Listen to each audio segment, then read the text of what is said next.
Bawal na sa mga pangunahing kalsada sa Metro Manila ang pagdaan ng mga e-trike o e-bikes. Yan ay matapos mapagkasunduan ng Metro Manila Council na magpasa ng isang resolusyon. Report mula kay Erlo Bringas. Pasado na ang resolusyon ng Metro Manila Council na ipagbawal ang e-trike sa Metro Manila. Sa ginawang meeting ng mga alkalde ng Metro Manila, dito na pagkasunduan nila ang mga polisiya at mga kalye kung saan ipagbabawal ang e-trike. Ayon sa MMDA, buo na nila ang resolusyon para ipatupad ang nasabing polisiya matapos ang ilang araw na pag-aaral kung papaano ipapatupad ang nasabing regulasyon sa e-trike. Kumbaga medyo kailangang lagyan ng ngipin itong prohibition na ito sa pamamagitan nga nitong MMDA or MMC resolution na nagtatala ng kaukulang penalty dito sa mga sasakyan na ito dahil we want to be consistent. Ang LGUs, ang MMDA at ang LTO. Pinagpasya ng MMDA at Metro Manila Council na maglagay ng nasabing polisiya para ma-regulate na ang mga dumadaan ng mga e-trike sa iba't ibang mga kalye sa Metro Manila. Dahil yan sa magkakasunod na nagbabiral ng mga e-trikes sa iba't ibang mga lugar na nakikitang bumabagtas sa mga national roads.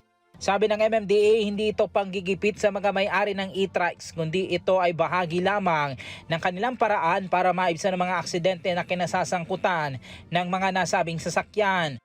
Hindi naman po natin totally pinagbabawal yung paggamit po nitong mga e-vehicles na to. It's just that we want to regulate. Hindi lamang po ito nakakakos ng traffic. Pwede rin pong magresulta sa aksidente. So,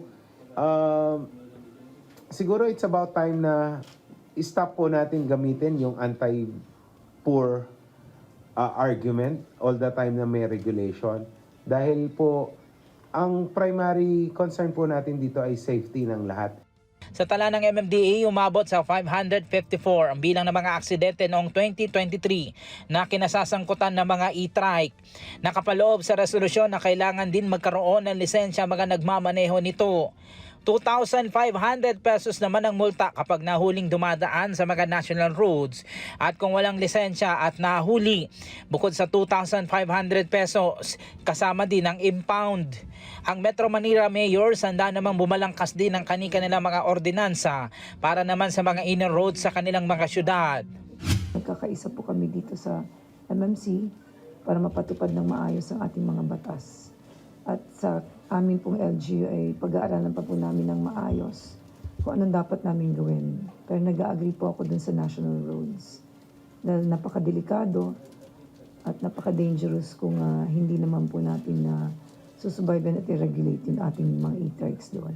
Iniraroute po ngayon yung for signatures ng mga mayors yung MMC resolution and then ipapublish pa po kasi namin yan. As soon as ma-publish po, normally we give 15 days from publication. Tinukoy ng MMDA ang mga national roads tulad ng Recto Avenue, President Quirino Avenue, Araneta Avenue, EDSA, at iba pang C roads at R roads at major roads at kabilang nga din dyan ang Commonwealth Avenue. Naging positibo naman ang reaksyon ng mga nakausap na motorista ng Net25 News. Ilan sa kanila pabor daw sa nasabing resolusyon.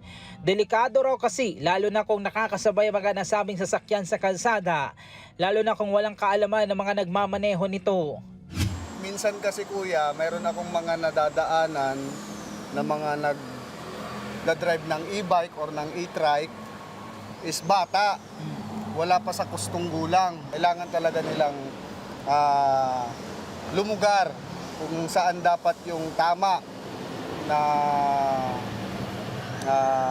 ipatupad para sa kanila.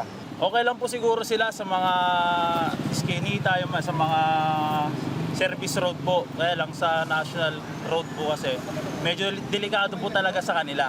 Kasi unang-una, yung sasakyan po nila is magagaan lang. So madali lang mahagip. Tapos yung iba kasing mga nagda-drive po, parang kulang po sila sa mga edukasyon para sa daan. Sa ngayon, nagdadala ng mga mayor sa pinal na resolusyon ang isinasaayos para masimulan na nga ang polisiya.